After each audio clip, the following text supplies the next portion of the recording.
বিসমিল্লাহির রহমানির রহিম। গত 1 মে গেছিলাম দাসনাগাঁও বেড়ানিত গ্রাম দেখাত। তে আগে গেলাম কি বুড়াখালী, গিয়া বুড়াখালী চক্কর দিয়া ছবি তুললাম, পরে দাসনাগাঁও গেলাম। তো বুড়াখালী গ্রাম হইলে গিয়া আমরা জগন্নাথপুর উপজেলার শিলাউড়া হলদিপুর ইউনিয়নের একটা গ্রাম। এটা আমরা সাবেক প্রয়াত আলহাজ আব্দুস সামাদ, পররাষ্ট্রমন্ত্রী আলহাজ আব্দুস সামাদ আজাদ যে তাই আসলা তাইনার গ্রাম এটা বুড়াখালী। বুড়াখালী থাকি ফাড়ি রাস্তা আছে দাসনাগাঁও যাওয়ার। দাসনাগাঁও গেলাম, বুড়াখালী হইয়া আবার জগদলর আছে একটা রাস্তা গেছি দিরাই। তো আমরা দাসনাগাঁও যেহেতু আমরার গন্তব্য, আমরা গেলাম কি দাসনাগাঁও। তা আমার অনেক দিনের ইচ্ছা দাসনাগাঁও গ্রাম দেখমু, ঘুরমু, বেড়াইমু, বাট সময় হইলে যাতায়াত সুবিধা বালা থাকে না। আর যাতায়াত বালা থাকলে হয়তো আমি সময় করতাম পারি না, ও লাগেছি কি এবার হইলাম না আর মিস করতাম নাই যাইমু গি। তো এবার রাস্তাঘাটও একটু বালা আসিল, বাইক দিয়ে দিতাম পারছি, ওয়েদার বালা আসিল, এদিন রোদ আসিল, গরমও আসিল প্রচুর। এরপরে তো বৈশাখী সিজন, বৈশাখীর রিয়েল মানে বাস্তব চিত্র তো ও নল আর আওয়ার আমাদের আর উপজেলার মাঝে বাস্তব চিত্র বৈশাখীর আমেজ। বৈশাখী যদি কেউ উপভোগ করতে হয়, আনন্দ এনজয় করতে হয়, তে নলুয়ার আওয়ার সাইডে যাইতে হইব। এনে গেলে রিয়েল বৈশাখী বা বৈশাখের যে একটা আমেজ এটা দেখা যায়। আমরা উপজেলার সবচেয়ে বড় আওয়ার, সুনামগঞ্জের মাঝে কততম আওয়ার হইতে পারতাম না আমি সঠিক। তো গেলাম আমরা দাসনাগাঁও, গিয়া ডাইরেকশন রাস্তা আসিল, কাঁচা রাস্তা ওইলে রাস্তা বালা আসিল, গাড়ি টানা গেছে, আউটোর মাঝখানে দিয়ে গাড়ি চালানির মজা আলাদা। তো গেলাম, গিয়া ঘুরলাম, ছবি তুললাম, ভিডিও করলাম, সব জার্জির খামো, খুব ভালো লাগছে দেখিয়া। খালি আমরা যে 2জন গেছিলাম, আমরা তো মেহমান ঘুরার লাগিয়ে গেছি, আমরা ঘুরাইছি। তো নিজের কাছে কিছু খারাপও লাগছে, মানুষে কাম করে আমরা ঘুরাইলাম বৈশাখ মায়ের দিন। তো কিচ্ছু করার নাই, আমরা তো আর মেহমান। তো গেলাম, খুব ভালো লাগছে, খুব সুন্দর লাগছে গ্রামটা। বারিশার সিজন না হয়তো সাইড পানি থাকে মনে হয়, আরও হয়তো সুন্দর লাগবো, হইলে ঘুরা যাইতো নাই ইলা।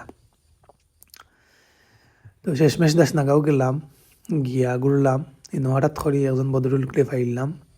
তো তাই দিককে আমি চিনি লিছি মোটামুটি, বাদে আমি মাথাইছি, আমার পরিচয় আগে দিছি, তাই যাতে চিন্তা করি তাই চিনি লিছইন। ফলে তাইনের নাম জিজ্ঞা করাইছে কইসইন। তো বাদে তাইনও কইরা যে তাই নামটার জমিন কর্তা, আমি তো আর চিনছিও।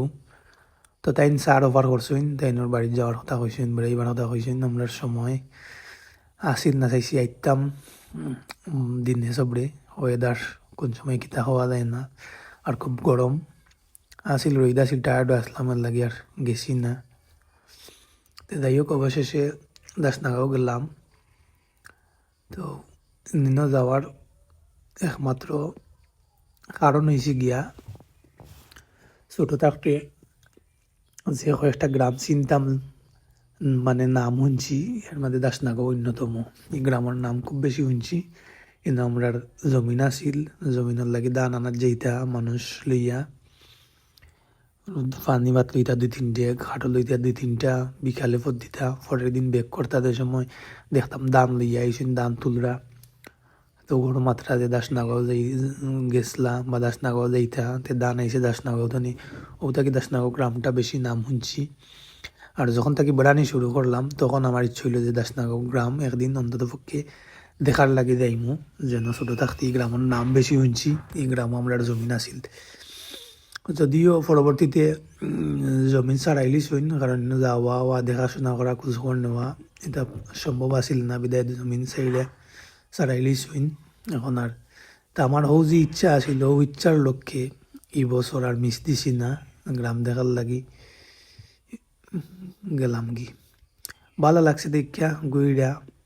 তো আমার ইলা অনেক সময় ইচ্ছা হয় যে আমার উপজেলার যে গ্রামও আমি গেছি না, দেখছি না, হয়তো আগে যাতায়াত ভালো আসিল না, যাওয়া হয়েছে না, এখন যাতায়াত সুবিধা ভালো হয়েছে। এই গ্রামটা, প্রতিটা গ্রাম মানে আমি দেখতাম, জানতাম, চিনতাম, ওগুলোকে আমিও একটু বেশি বেড়াই। তো ইনশাল্লাহ আরও কয়েকটা গ্রাম আছে আমি গেছি না কোনো সময়, ইনশাল্লাহ সময় সুযোগ করি সব গ্রামও যাইমু, দেখা হইব ইনশাল্লাহ। সবার লাগি দোয়া রইল, আমার লাগি দোয়া করবা, সবাই ভালো থাকবা, আল্লাহ আমরা সব হেফাজত করতা। আসসালামু আলাইকুম।